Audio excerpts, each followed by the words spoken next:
राही कदबी की विशाल नाही मिली दोबारा हो अवध सप्रेमी सुन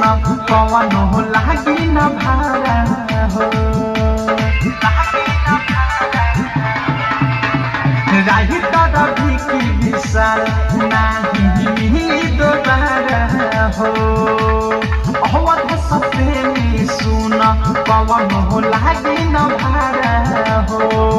देखो अनुराग बिकी लगावता लो आगे पीछे ले जाके पर नाम छो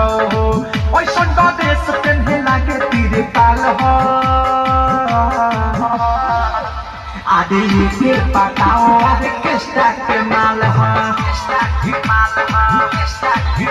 आदि के पटाओ आदि किस्ता के माल हो आइल बंगाल से बाहर के चाल हो कमर हिला के तो कहरत बाबाल हो देखो एक गोरे गोरे गाल हो आदि के पटाओ आदि किस्ता के माल हो आदि के पटाओ आदि किस्ता के माल